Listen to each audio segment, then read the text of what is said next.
Hello friends. आज हम एक नया टॉपिक लेके आए हैं। वो है बायोलॉजिकल बॉन्डिंग एंड इंटरेक्शन। ये टॉपिक आपके लिए बहुत इम्पॉर्टेंट है। इम्पॉर्टेंट इसलिए है कि जो भी आप 11th क्लास क्लास में हैं, 12th क्लास में हैं, या आप नीट की प्रिपरेशन कर रहे हैं, या आप ग्रेजुएशन में हैं, पोस्ट ग्रेजुएशन में हैं, आप सेल बायोलॉजी पढ़ते हैं, माइक्रोबायोलॉजी पढ़ते हैं, या बॉटनी पढ़ रहे हैं, बायोलॉजी पढ़ रहे हैं, जनरल कोई भी सब्जेक्ट आप पढ़ रहे हैं, लेकिन अगर आपका जो बायोलॉजिकल बॉन्डिंग होती है, इंटरेक्शन होता है, केमिकल बॉन्ड्स कैसे बनते हैं, इसको लेके अगर आपके बेसिक कॉन्सेप्ट क्लियर नहीं है तो आगे बहुत सारी चीज़ें आपको समझने में दिक्कत होगी। तो इसलिए पहले आज हम शुरुआत करते हैं बायोलॉजिकल बॉन्डिंग से। ठीक है। तो बायोलॉजिकल बॉन्डिंग कितनी तरह की होती है? एक बायोलॉजिकल बॉन्डिंग में जाने से पहले हम जो है पहले ये देखते हैं कि बॉन्ड क्या है। What is bond? तो bond is a force of attraction between two atoms. दो एटम्स के बीच में जब अट्रैक्शन होता है, या दो आयंस के बीच में जब अट्रैक्शन होता है, तो उसे हम बॉन्ड बोल तब बॉन्ड की फॉर्मेशन होती है। तो बॉन्ड की फॉर्मेशन कैसे होती है कि बॉन्ड्स फॉर्म्स व्हेन एटम्स या ion share is valence electrons. Valence electrons को जब एटम जो है शेयर करता है या ट्रांसफर करता है तो बॉन्ड की फॉर्मेशन होती है। वैलेंस इलेक्ट्रॉन्स क्या होते हैं? वैलेंस इलेक्ट्रॉन्स जो हैं वो इलेक्ट्रॉन्स होते हैं जो एटम के आउटर शेल में होते हैं, प्रेजेंट होते हैं, उन्हें वैलेंस इलेक्ट्रॉन्स बोलते हैं। तो ये हुई बॉन्ड की फॉर्मेशन। और जैसे फॉर एग्जांपल एक बॉन्ड बन रहा है तो वो सिग्मा बॉन्ड कहलाएगा। इसी तरह से डबल बॉन्ड की अगर फॉर्मेशन हो रही है तो एक सिग्मा एक पाई बॉन्ड बोलेंगे उसे।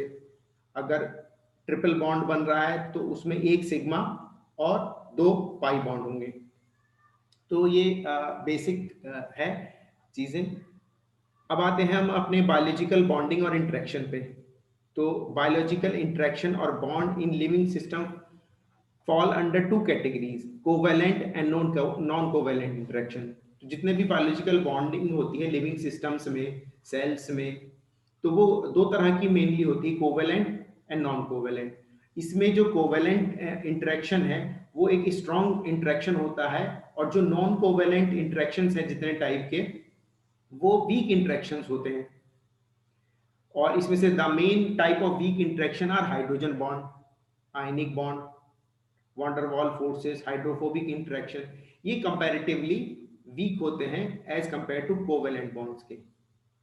तो अब शुरुआत करते हैं कोवेलेंट बॉन्ड्स के। कोवेलेंट बॉन्ड्स जनरली आपके जितने भी डीएनए में, प्रोटीन्स में, ये जितने आप सेल बायोलॉजी में जो भी बॉन्ड्स पढ़ेंगे वो ज्यादातर कोवेलेंट बॉन्ड होते हैं, और ये बहुत स्टेबल और स्ट्रांग होते हैं। Covalent bonds are very stable and large energy changes associated with making and breaking of these interactions. इनके बनने में और ब्रेक होने में बहुत एनर्जी कंजम्पशन होता है।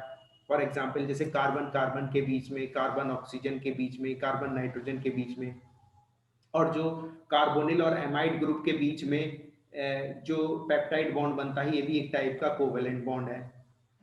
Covalent bond is independent of the nature of the medium.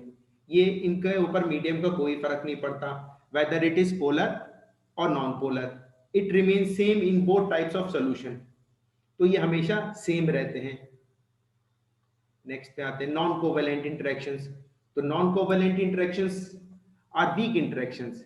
These are two types, ये भी दो तरह के होते हैं, आयनिक एंड नॉन आयनिक। अब जो भी आप जितने भी हम नॉन कोवेलेंट इंटरेक्शंस हैं उनमें कंपैरेटिवली आयनिक इंटरेक्शन जो है वो थोड़े स्ट्रांग होते हैं, लेकिन कब होते हैं? In anhydrous condition. These are very strong in anhydrous condition. For example sodium chloride जो हमारा नॉर्मल सॉल्ट है, ये जो है जब एनहाइड्रस कंडीशन में रहता है तो ये काफी स्ट्रांग रहता है, इनके बीच में आयनिक बॉन्ड जो है काफी स्ट्रांग रहते हैं। लेकिन ये जब एक्वस सॉल्यूशन में जब इसे को डिसॉल्व करेंगे तो ये जो है आयनिक इंटरेक्शन जो है, आयनिक बॉन्ड्स ये डिसोसिएट हो जाएंगे या डिसॉल्व हो जाएंगे।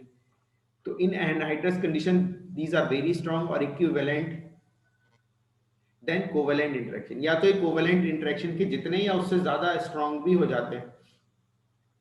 Water has highest dielectric constant, dielectric constant water का सबसे हाई होता है। डाइलेक्ट्रिक कांस्टेंट उसे कहते हैं quantity measuring the ability of a substance to store electrical energy.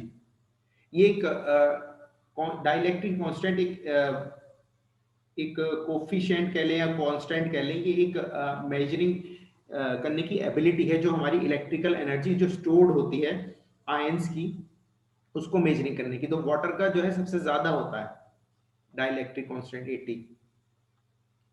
Non ionic interactions, अच्छा नॉन आयनिक इंटरेक्शंस जो है तीन टाइप के होते हैं, hydrogen bonds, van der Waals forces और हाइड्रोफोबिक इंटरेक्शंस। तो सबसे पहले शुरू करते हैं हाइड्रोजन बॉन्ड से। It is attractive bonding. देखिए दो तरह की बॉन्डिंग में दो तरह के होते, एक तो अट्रैक्टिव एक रिपल्सिव। तो हाइड्रोजन बॉन्ड जो है वो अट्रैक्टिव टाइप की बॉन्डिंग होती है। तो जहां हाइड्रोजन आयंस होंगे वहां हाइड्रोजन बॉन्ड्स होंगे। It is depend on the medium, polar और नॉन पोलर। मतलब ये जैसे हमारा जो कोवेलेंट बॉन्ड थे वो इंडिपेंडेंट थे, उनके मीडियम का कोई असर नहीं पड़ता था। लेकिन ये जो हाइड्रोजन बॉन्ड्स हैं ये इन पे मीडियम का फर्क पड़ता है। ये हाई होते हैं पोलर मीडियम में और नॉन पोलर मीडियम में ये वीक होते हैं। Hydrogen bonds are highly directional in that strength depends on the proper alignment of the interacting atoms. ये एक इनकी स्ट्रेंथ है एक डायरेक्शनल पे अलाइनमेंट पे डिपेंड करती है। जैसे H2O H2O H2O वाटर के मॉलिक्यूल एक अलाइन होके जो हाइड्रोजन बॉन्ड बनाते हैं। सबसे ज्यादा किस्म होते हैं, for example hydrogen fluoride, hydrogen HO के बीच में, HN हाइड्रोजन और नाइट्रोजन के बीच में। तो सबसे स्ट्रॉन्गेस्ट ये फ्लोराइड में होता है। फ्लोराइड में स्ट्रॉन्गेस्ट इसलिए होता है कि जो फ्लोराइड का जो आउटर शेल है उसमें एक इलेक्ट्रॉन होता है। वो सॉरी, हाइड्रोजन के जो आउटर शेल में एक इलेक्ट्रॉन होता है, एक लोन पेयर ऑफ इलेक्ट्रॉन, और फ्लोराइड में होते हैं 7 इलेक्ट्रॉन्स। तो ये अपना इलेक्ट्रॉन हाइड्रोजन शेयर करता है। तो आउट इनके जो ऑक्टेट ऑक्टेट बोलते हैं, ऑक्टेट में 8 इलेक्ट्रॉन्स हो जाते हैं। तो ये एक मजबूत स्ट्रेंथ बन जाती है इनकी बॉन्ड जो है हाइड्रोजन और फ्लोराइड के बीच में, 8 उनके कंप्लीट हो जाती है ऑक्टेट। तो इसलिए हाइड्रोजन फ्लोराइड में सबसे स्ट्रॉन्गेस्ट होते हैं। अब आते हैं वॉन डेर वाल फोर्सेस पे। It is the weakest type. ये सबसे वीकेस्ट होते हैं जितने भी कोवेलेंट बॉन्ड है, नॉन कोवेलेंट है। सबसे ज्यादा स्ट्रॉन्गेस्ट कोवेलेंट बॉन्ड, और नॉन कोवेलेंट बॉन्ड्स में वीकेस्ट जो है ये सारे बॉन्ड्स हैं वॉन डेर वाल फोर्सेस हैं।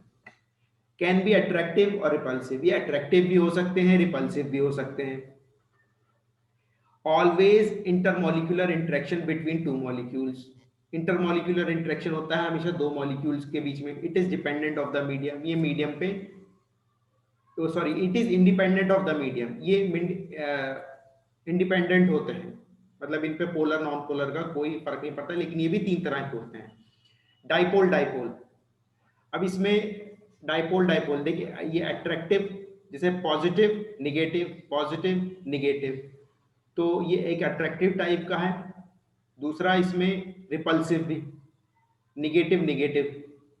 तो ये डाइपोल डाइपोल के एग्जाम्पल हैं कि अट्रैक्टिव भी हो सकते हैं रिपल्सिव भी हो सकते हैं। अब है एक second type, dipole induced dipole. तो जैसे मान लीजिए ये एक एटम है, इस पे पॉजिटिव और नेगेटिव चार्ज है, इस पे कोई चार्ज नहीं है, लेकिन जब ये इसके क्लोज आता है तो इस पे चार्ज आ जाता है। तो ये चार्ज जो है अपना गेन कर लेता है, तो इसलिए इसे बोलते हैं डाइपोल इंड्यूस्ड डाइपोल, कि एक पे तो पोल था, मतलब एक पोलर था और दूसरे में इंड्यूस कर दिया। थर्ड टाइप है इंड्यूस्ड डाइपोल। अब इसमें ना तो इस पे चार्ज है ना इस पे चार्ज है, तो ये बाहर से चार्ज लेते हैं कहीं और से। तो इसमें जो फोर्स लगती है उसको बोलते हैं लंदन फोर्स। तो इस पे फिर दोनों मॉलिक्यूल्स पे चार्ज आ जाता है। एक और एक अगर हम बायोलॉजिकल एग्जांपल लें, तो जो लिजर्ड होती है, जो वॉल्स पे चढ़ती है, ये example generally wonder wall forces में हमेशा यूज होता है, लिजर्ड का एग्जाम्पल। ऐसा नहीं है कि मैं ही यूज कर रहा हूँ। तो इसमें जो लिजर्ड है, जो दीवार पे चढ़ती है, वो वंडर वॉल फोर्सेस के थ्रू चलती है। लेकिन ये लिजर्ड का जो वेब होता है, वेब इसमें क्लोजली एक इस तरह से ये इसकी जो स्ट्रक्चर होता है इस तरह से होता है कि ये कलेक्टिव एक बहुत बड़ा एनवायरनमेंट क्रिएट करते हैं वंडरवॉल फोर्सेस का, जिससे ये स्ट्रांग हो जाता है। मतलब वंडरवॉल फोर्सेस जहाँ कलेक्टिवली होंगी बहुत सारी, तो वहाँ स्ट्रांग होंगी, और जहाँ सिंगल होंगी या कम होंगी या डिस्टेंस पे होंगी, तो वहाँ जो है वंडरवॉल फोर्सेस वीक होंगी, क्योंकि ये एकदम से डेंस डेंसली एक के बाद एक इसका स्ट्रक्चर रहता है वेब का। तो ये कलेक्टिवली एक स्ट्रॉन्ग वाटरवॉल फोर्स जनरेट करता है, जिससे लिजर्ड जो है वॉल पे चलती है। अब है हमारा hydrophobic interaction. It is always arise in the presence of water. ये वाटर की प्रेजेंस पे हमेशा जो है राइज करता है। It depends on the free water molecule. ये water molecule free water molecules पे डिपेंड करता है। मतलब अगर वाटर मॉलिक्यूल ज्यादा है तो हाइड्रोफोबिक इंटरेक्शन जो है ज्यादा होगा। जैसे कि आप ये देखें, ये एक जार है, इसमें ये आयंस हैं, मॉलिक्यूल्स हैं अलग अलग, इसके इसमें वाटर जब हम ऐड करेंगे तो ये एक जगह जो है एग्रीगेट हो जाएंगे। जितने भी ये नॉन पोलर मॉलिक्यूल्स है एग्रीगेट हो जाएंगे, और एक जो अंदर इनर साइड में, इसका जो इनर साइड है, एक हाइड्रोफोबिक स्ट्रेंथ बना लेंगे आपस में एक दूसरे से। तो the non-polar molecules get aggregated in the presence of free water molecules having interior of hydrophobic forces. They are responsible for the structure of membrane and the stability of protein. अब देखिए इसमें ये जो एग्जाम्पल है, ये किसके लिए responsible होते हैं? जो हमारी सेल मेम्ब्रेन है, प्लाज्मा मेम्ब्रेन। प्लाज्मा मेम्ब्रेन का अगर आपने स्ट्रक्चर देखा हो तो उसमें जो है हाइड्रोफिलिक हेड रहता है और हाइड्रोफोबिक टेल्स रहती है। तो जो हाइड्रोफोबिक टेल्स होती हैं वो फैटी एसिड की होती हैं। तो बाई लेयर होती है इस तरह से, बाई लेयर। तो जो सेल मेम्ब्रेन होती है उसके इनर साइड जो है, जो बाई लेयर होती है, उसके इनर साइड जो बीच की साइड है, तो वो हाइड्रोफोबिसिटी होती है उसमें, और आउटर साइड पे हाइड्रोफिलिक होता है। इसमें एक टेक्निक भी यूज करते हैं जिसको आगे चल के हम डिस्कस करेंगे, फ्रीज फ्रैक्चर टेक्निक। तो इसमें फ्रीज फ्रैक्चर टेक्निक्स में क्या होता है कि इसका जो हाइड्रोफिलिक हेड है उसको हम फ्रीज कर देते हैं, और ताकि उसको जो है अंदर स्टडी कर सकें उसकी प्लाज्मा मेम्ब्रेन की।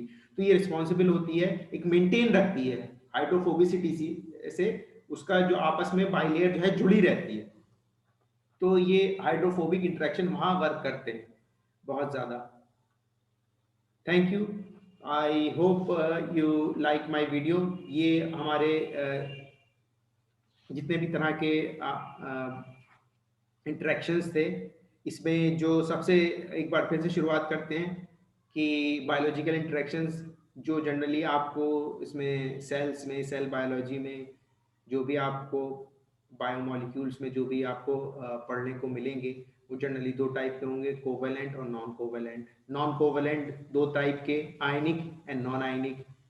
और नॉन आयनिक तीन तरह के, हाइड्रोजन बॉन्ड, वंडरवॉल फोर्सेस, और हाइड्रोफोबिक बॉन्ड्स या इंटरेक्शंस। तो ये सबसे, इनमें सबसे अगर स्ट्रॉन्गेस्ट बात करें तो कोवेलेंट बॉन्ड, और सबसे वीकेस्ट अगर हम कहें तो वंडरवॉल फोर्सेस। तो thank you, I hope you like my video. Please like and share my video and subscribe my channel. और नेक्स्ट वीडियो का आप वेट करें।